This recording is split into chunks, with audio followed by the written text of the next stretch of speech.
Eu sou a Ana e esse é mais um curtinha para o meu canal Museu História e Artes. Como sempre, o curtinha precede a live. Essa semana o curtinha, na próxima semana a live, para que vocês tenham tempo, quem se interessar, de assistir ao filme que eu vou indicar ou de pesquisar sobre o tema que eu quero me aprofundar. E como eu disse anteriormente, esse episódio é uma surpresa.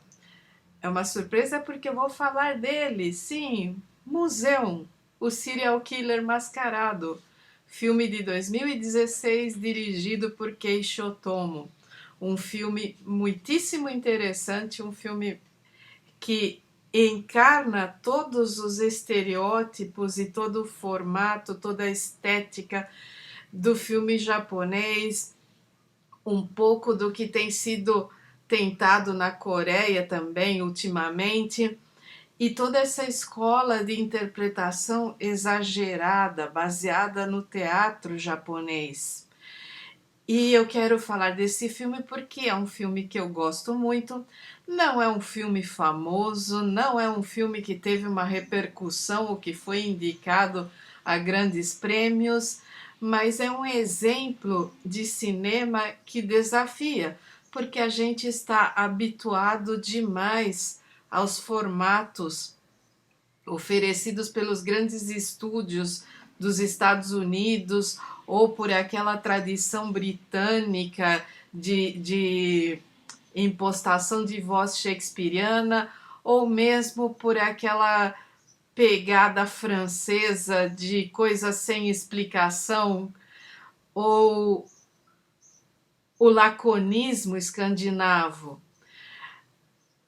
O cinema japonês é totalmente diferente, toda a abordagem dele parte de princípios estéticos e de técnicas de representação que não nos remetem nem aos Estados Unidos, nem à Inglaterra, nem à França, nem à Escandinávia. São próprios. E que muitas vezes, porque estamos habituados demais a consumir um determinado produto, não temos a capacidade de apreciar produtos diferentes. Então, eu quero falar de museu, mas também quero falar de filmes de serial killer e como muitas vezes esses filmes intercambiam referências, mesmo não pertencendo às mesmas escolas dramatúrgicas, mesmo não tendo o mesmo estilo, como você consegue estabelecer pontes na maneira como se conta a história de um serial killer.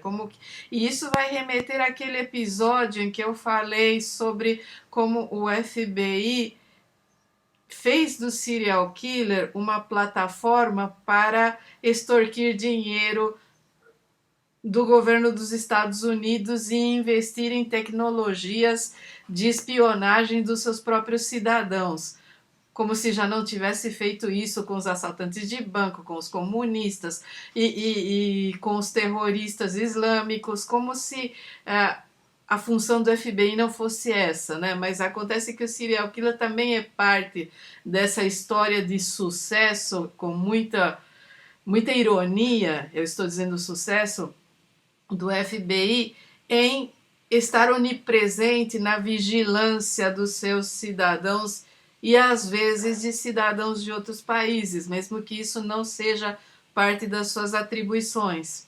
Então, quando você vê um filme de outra cultura, que tem outro tipo de polícia, que tem outro tipo de educação e outro tipo de repressão, intercambiando referências com o conceito de serial killer desenvolvido nos Estados Unidos, a gente percebe até onde vai o alcance. E eu quero falar um pouco disso, eu quero falar um pouco sobre como o cinema japonês e o cinema coreano dialogam nesse tipo de filme, porque existe um cinema japonês de arte, existe aquele cinema chinês de artes marciais, Existe agora esse cinema escatológico coreano de crítica ao capitalismo e ao individualismo e ao que nos tornamos. E como o cinema japonês está um pouco dialogando sempre com todas essas outras escolas, mesmo que não se perceba tão nitidamente. Existe aquele filme japonês de arte que ele estabelece um diálogo com a cultura do Japão, sabe? A poesia, a literatura, as formas de teatro, as formas cerimoniais, os mitos. E existe esse cinema japonês que é para consumo local, que é meio como que os mangás. Quando o mangaka escreve, ele dificilmente está pensando no mercado internacional. O Japão se basta. E esse cinema de bilheteria, que é bilheteria no Japão, também está dialogando com o consumo local. Ele se basta. Ele não é feito para nós. Ele não, por mais que às vezes o diretor seja um diretor mais que tenha mais diálogo com o Ocidente, na maior parte das vezes os produtos culturais do Japão são destinados ao Japão. Eles vêm parar aqui para nós, sabe lá por quê?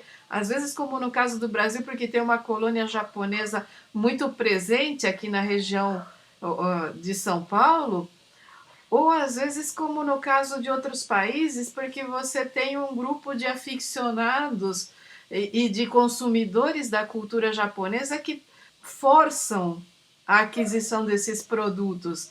Mas a questão é que muitas das referências que se encontram tanto no cinema de arte japonês quanto no cinema de bilheteria japonês são internas. É como você chegar num lugar e as pessoas terem um dialeto ou piadas particulares e você fica boiando. E é interessante pensar como é que nós assistimos, nós pertencendo a outras culturas, pertencendo a outras estéticas, como é que nós consumimos esses produtos. E é isso que eu quero falar.